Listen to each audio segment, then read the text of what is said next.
بسم اللہ الرحمن الرحیم۔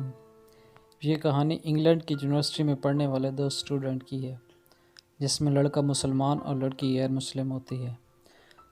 جب لڑکی کو مسلمان لڑکے سے محبت ہوتی ہے تو لڑکی مسلمان ہو جاتی ہے۔ مجھ سے شادی کرو گی؟ امیر حسین صادقی کی سچی داستان زندگی۔ یونیورسٹی میں مشہور تھا کہ کبھی بھی کسی لڑکی کی طرف نہیں دیکھتا تھا اور نہ ہی بات کرتا تھا، یہاں تک کہ جب مجبور ہو جاتا تو صرف کام کی بات کرتا، لیکن سب اس کی پیٹھ پیچھے اس کے بارے میں ضرور باتیں کرتے تھے۔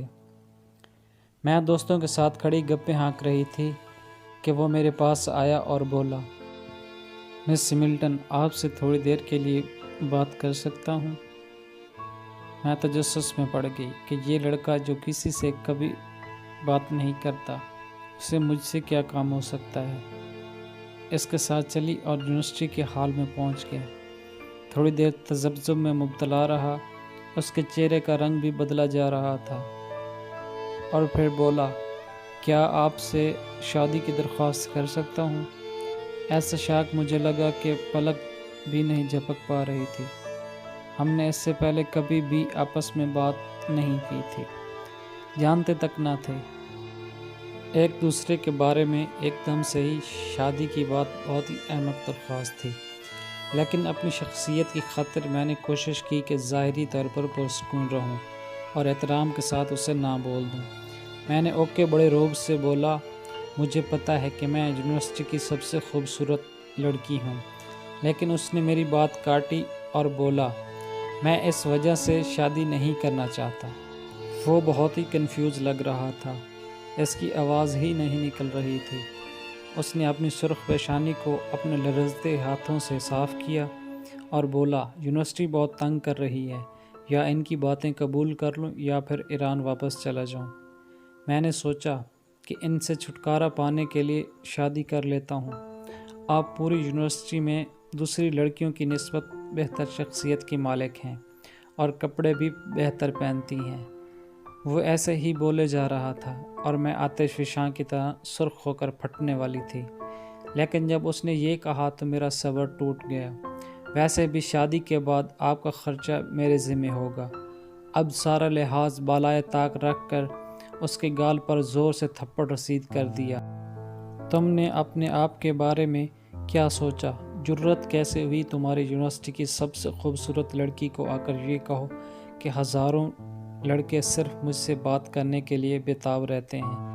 اگر لڑکے کا قد 190 انچز سے کم ہو، شکل اچھی نہ ہو، برانڈ کے کپڑے نہ پہنتا ہو، میں اسے منہ لگانا پسند نہیں کرتی۔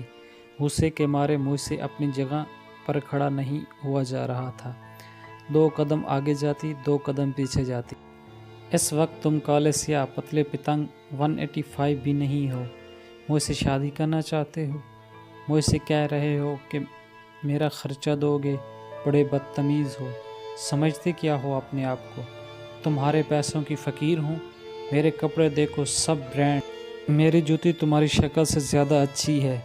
میں بڑبڑا رہی تھی اور غصے سے سرخ ہو چکی تھی اور وہاں سے چلی آئی۔ دوستوں نے میرے ارد گرد گھیرا ڈال لیا اور سوال پر سوال پوچھنے لگے۔ پورے غصے کے ساتھ ساری کہانی ان کو سنا دی۔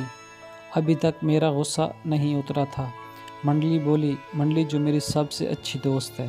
مجھے لگا پتہ نہیں کیا ہو گیا ہے، اس نے کوئی بری بات نہیں کی، اتنے احترام سے تم سے صرف شادی کی درخواست کی ہے۔ اس کی باتیں بھی ٹھیک تھیں، بس تم اپنی خوبصورتی اور دولت کی وجہ سے کچھ زیادہ ہی مغرور ہو۔ وہ خدایا، مجھے یقین نہیں آ رہا تھا کہ میری سب سے پرانی اور بہترین دوست یہ باتیں کر رہی تھی۔ میں نے غصے سے پرس اٹھایا اور بولی کہ اگر اتنا ہی اچھا ہے تو تم کر لو نا اس سے شادی، اور اس کے بعد اس کے ساتھ ایران چلی جانا اور اونٹ کی سواری کرنا۔ میں جانے لگی تو وہ پیچھے سے بولی، تمہیں یقین ہے بعد میں پچھتاؤ گی تو نہیں؟ مجھے یقین نہیں آ رہا تھا کہ میری دوست کو واقعی وہ اچھا لگتا تھا۔ میں چیخ کر بولی، مار کر بھی نہیں، اور وہاں سے نکل آئی۔ کئی دنوں تک گھر سے باہر نہیں نکلی۔ میرے غرور کو اس نے توڑ دیا۔ پھر اس دن منڈلی نے مجھے فون کر کے بتایا کہ میں نے اس سے شادی کی آفر کی۔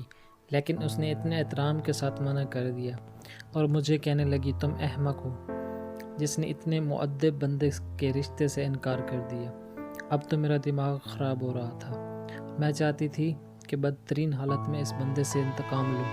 تم نے اس لیے میرا انتخاب کیا کہ میں پورے کپڑے پہنتی ہوں، تو امیر گھروں کی خوبصورت لڑکیاں دوسروں کی طرح کپڑے نہیں پہن سکتی اور نہ دوسروں کی طرح ہر ایک لفٹ کرواتی پھرتی ہیں۔ میں نے اپنا سب سے بہترین لباس انتخاب کیا اور کپڑے بدلے، میک اپ کیا اور یونیورسٹی چلی آئی۔ میں گاڑی سے اتری تو سب لڑکوں کی نظریں مجھ پر جمی تھیں۔ میں نے سوچا تم بھی تو ایک مرد ہو، دیکھنا تمہارا کیا حشر کرتی ہوں۔ اس کے لیے میں نے ایک منصوبہ بنا۔